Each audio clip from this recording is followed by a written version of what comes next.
भारत में अभी पिछले कुछ दिनों से वापस से किसान आंदोलन का है, ये वापस से शुरू हो गया है।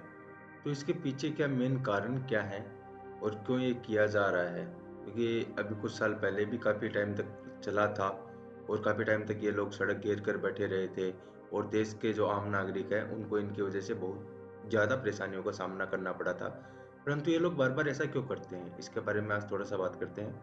नमस्कार दोस्तों, आप सबका स्वागत है आपके अपने यूट्यूब चैनल सनातनी इंडियन में। किसान आंदोलन के नाम पर ये सारा खेल हो रहा है खालिस्तानी मूवमेंट, और ये सब कुछ पाकिस्तान से ऑपरेटेड हो रहा है मोस्टली। जो कनाडा में जो खालिस्तानी बैठे हुए हैं, जो खालिस्तानी आतंकी हैं, चाहे गुरवंत सिंह पन्नू हो या जो निज्जर के ग्रुप के हों, ये सारे बाकी इन लोगों का खेल है सारा का सारा। इनको फंडिंग वहाँ से मिलती है। आपने पिछली बार भी देखा था इनकी सारी हरकतें। और जो किसानों के नाम पर जो देश की जनता को मूर्ख बनाया जा रहा है और सरकार पर जो दबाव डालने की कोशिश की जा रही है, वो भी तब जब आम चुनाव बहुत ही नज़दीक है। और इस बात के तो इशारे इन्होंने खुद दिए हैं कि इनका मेन मकसद क्या है इस जो किसान आंदोलन के नाम के ऊपर। इनमें से कुछ लोग कह रहे हैं कि इनको जो पार्लियामेंट के अंदर जो हमला हुआ था, उसके अंदर जो अरेस्ट हुए थे, उनको तुरंत छोड़ो क्योंकि वो किसान के बच्चे हैं। जब भाई किसान के बच्चे तो पार्लियामेंट पर अटैक करने क्यों गए थे? एक निहंग सरदार जी थे, वो कह रहे हैं कि उनको साझा पंजाब चाहिए, खालिस्तान बनाना है इनको। और कुछ कह रहे हैं कि मतलब एमएसपी की बात नहीं कर रहे हैं ये लोग, कुछ कह रहे हैं कि मोदी का ग्राफ बहुत ऊपर जा रहा है तो उस ग्राफ को नीचे लाना है। ये कांग्रेस की नीति है। जो महिला नेता है वो कहती है कि इन जो किसान है इनको शराब बांटो, ये हमारे पास अंतिम मौका है। तो आप खुद सोचिए आखिर ये चल क्या रहा है? ये क्या एक किसान आंदोलन है या फिर जो देश के प्रधानमंत्री मोदी जी हैं उनके विरुद्ध ये कोई राजनीतिक चाल है, जो विपक्षी गठबंधन वगैरह है या जो विपक्षी पार्टी है उनके द्वारा कोई खेल खेला जा रहा है? तो मेरे अकॉर्डिंग अगर इस चीज़ को पूरा तरीके से ऑब्जर्व किया जाए तो उससे यही पता चलता है कि ये जो विपक्षी पार्टियां और जो खालिस्तानी है, इन सब का मिक्स कंटेंट लग रहा है कुछ देखने से।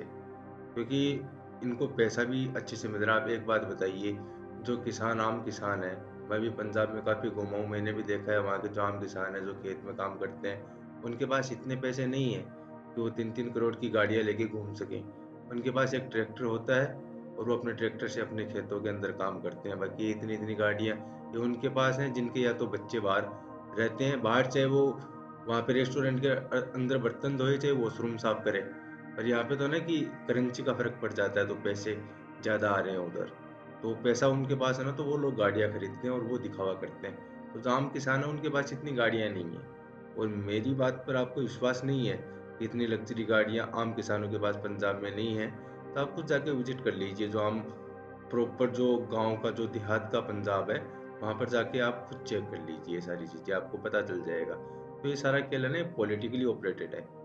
पूरा एक ये षड्यंत्र है क्योंकि इनको पता है कि अभी आम चुनाव आने वाले हैं और तीसरी बार शायद भाजपा पूर्ण बहुमत से सरकार बनाने वाली है। और इसी कारण ये सारा प्रोपेगेंडा पता है कब से शुरू हुआ है? पाकिस्तान से कनेक्शन में इसका क्यों मानता हूँ? क्योंकि अभी पाकिस्तान में पिछले दिनों कुछ आंदोलन हुए थे, चाहे वो गिलगिट बाल्टिस्तान में हो रहा हो, चाहे वो पीओके के अंदर हो रहा हो। जो पाकिस्तान के आम लोग हैं वो मतलब विद्रोह चल रहा है उधर। जो बलूचिस्तान के अंदर है, जो बलोच आर्मी है, उन्होंने कुछ वहाँ पे एक शहर मैश करके कुछ शहर है उनका, उस पे कब्जा भी कर लिया था।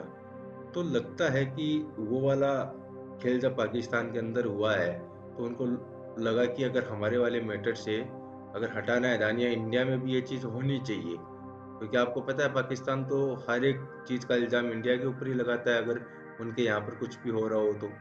तो सारा का सारा खेल शायद वहाँ से डाइवर्ट हुआ है कि वहाँ पर भी ऐसा ही माहौल क्रिएट किया जाए, क्योंकि वहाँ पर आम चुनाव होने वाले हैं। और अगर नरेंद्र मोदी दोबारा आ जाते हैं तो ये पाकिस्तान के लिए बहुत ज़्यादा खतरे की बात है, क्योंकि पाकिस्तान बहुत अच्छे से जानता है कि ये कुछ सख्त डिसीजंस लेने वाले हैं जो पाकिस्तान के लिए बहुत नुकसानदेह हो सकते हैं। तो शायद इसलिए ये सारा खेल हो रहा हो। आप मुझे एक बात बताइए, जो किसान हैं उनके पास खेत में काम करने के लिए नहीं है कुछ, कि वो 6 महीने के लिए आकर कहीं पर भी बाहर जाके बैठ जाएंगे, तो उनके खेत का काम कौन करेगा? पीछे से बोलेंगे कि यूपी बिहार वाले जो लगा रखे हैं वो करेंगे। तो भाई उनको भी तो मेंटेन करने के लिए तो कुछ चाहिए ना, पैसा भी तो चाहिए। पैसा कहाँ से लाओगे आप? उनको महीने की सैलरी कहाँ से दोगे? आप भी अगर यहाँ बैठोगे तो आपका भी तो खर्चा कुछ निकलेगा ना। सरकार तो आपको पैसा दे नहीं रही है, तो कहाँ से आ रहा है ये पैसा? अच्छा, आपके पास आपने इतनी सेविंग कर रखी थी। ओ, जो आम किसान है उन्होंने सेविंग कर रखी तो होगी, कर रखी होगी।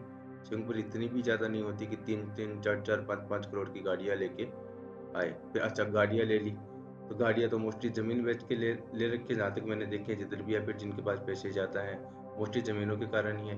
हाँ, कमाते भी हैं लोग, अच्छे पैसे भी कमाते हैं, ऐसी बात नहीं है, खेती के अंदर कमाई भी बहुत है। परंतु आप ये देखिए ना कि ये कौन से आम किसान हैं जो ट्रैक्टर को मॉडिफाई करवा रहे हैं, किस लिए? जो रास्ता बंद किया जाता है, जो अवरुद्ध किया जाता है गवर्नमेंट के द्वारा कि ये उत्पात ना मचाए, वहाँ पर इनको एक जगह पे रोकने के लिए जो बैरिकेड्स लगा दिए जाते हैं, उनको हटाने के लिए, चीज़ों को तोड़ने के लिए वहाँ पे ट्रैक्टर्स को मॉडिफाई किया जा रहा है। मतलब मॉडिफाइड ट्रैक्टर लेके आए हैं, खाली किस चीज़ के लिए? क्योंकि इनको दिल्ली जाना है। दिल्ली किस लिए जाना है? क्योंकि मोदी जी का ग्राफ बढ़ रहा है और मोदी जी का ग्राफ ये नीचे लाने की कोशिश करेंगे। ओहो, ये लाएंगे। वैसे है ना, ये मेरी नज़रों में ये काम ये अच्छा कर रहे हैं। ये लोग अपनी हकीकत है ना आम जनता को बता रहे हैं। जनता अब अच्छे से समझ चुकी है कि अन्नदाता के नाम के ऊपर कैसे देश को बेवकूफ़ बनाया जा रहा है। क्योंकि पूरा भारत जानता है कि किसान के नाम के ऊपर आम जनता का दिल पिघलेगा ही पिघलेगा। इसीलिए जो पंजाब वाले हैं या हरियाणा के कुछ क्षेत्र के हैं, ये लोग किसान के नाम पर पूरे देश की जनता को मूर्ख बना रहे हैं और ये उनके मतलब भावनाओं के साथ खिलवाड़ कर रहे हैं। ये ऐसी नीच हरकतें, पिछली बार भी आपने देखा था किसान आंदोलन के समय पर कितनी आपराधिक घटनाएं हुई थी। और एक चीज़ और नोट करना चाहूँगा, इसमें आप देख लीजिएगा, पहले भी हुआ था जब किसान आंदोलन चल रहा था, उसके अंदर जितने भी देश विरोधी गतिविधि वाले जितने भी ये लीडर्स जो एक्टिव है, चाहे आप ये एक नाम भूल गया मैं उसका, अराफात नाम था या आरफा, सनम आरफा, ऐसे कुछ नाम है, 2-3 और है, कन्हैया वगैरह, इस टाइप के सारे वहाँ पहुँच गए थे, जो पहले भी ऐसी चीज़ों में लिप्त पाए गए थे। इनको इन सब का टारगेट क्या है कि खाली मोदी जी को हटाए। क्योंकि अगर मोदी जी ऐसे ही प्रधानमंत्री बने रहे तो जो विपक्षी पार्टियां हैं या फिर जो ये भ्रष्टाचार से रिलेस बड़े बड़े ये आड़ती वगैरह हैं, क्योंकि वो तीनों अगर कानून लागू हो गए, जो कृषि वाले जो 3 नए रूल्स लाए थे गवर्नमेंट ने, अगर वो लागू हो गए तो इन आड़तियों का धंधा बंद हो जाएगा बिल्कुल ही, बिचौलियों का। कॉन्ट्रैक्ट फार्मिंग तो अब भी बहुत ज़्यादा हो रही है, जिसका ये विरोध कर रहे थे, और ये विरोध करने वाले लोग खुद करते हैं ये चीज़। परंतु आप एक चीज सोचिए ना, आम किसान के पास क्या इतना समय है कि वो अपने खेत छोड़कर 6-6 महीने, 8-8 महीने, 1-1 साल, 2-2 साल कहीं और बैठा रहे? खाली किस लिए? क्योंकि उसको धरना देना है। और इनकी मांग क्या है कि जो पार्लियामेंट पर जो वहां पे आए थे, जिन्होंने धुएं वाले बॉम्ब फेंके थे, उन लोगों को रिहा करें। ऐसी तो इनकी मांगे हैं। ये खुद एक्सेप्ट कर रहे हैं ये चीज़ें, सीधे मीडिया के ऊपर कह रहे हैं, कैमरा के ऊपर कह रहे हैं। कि नियंग सरदार जी थे, उन्होंने बोला था कैमरा के अंदर कि हमें साझा पंजाब चाहिए। वाह, ये किसान आंदोलन है, ये किसान आंदोलन के मुद्दे हैं। इनको एमएसपी के बारे में कोई मतलब नहीं है, ये एमएसपी का क्या है क्या नहीं है, नहीं। इनके पॉइंट्स खाली मोदी जी का विरोध है, जो वर्तमान सरकार है इसके विरोध के रूप में ये सारा का सारा आंदोलन का खेल हो रहा है। और अगर आपको इन बातों के ऊपर विश्वास नहीं है तो आने वाले कुछ दिनों में आप देख लीजिएगा, जब सीएए लागू होगा या लागू होने वाला होगा, उस समय के ऊपर जो सीएए के विरोध के अंदर जो लोग हैं, वो सारे के सारे आके इन किसान आंदोलन वालों के साथ धरने के ऊपर बैठ जाएंगे। धन्यवाद।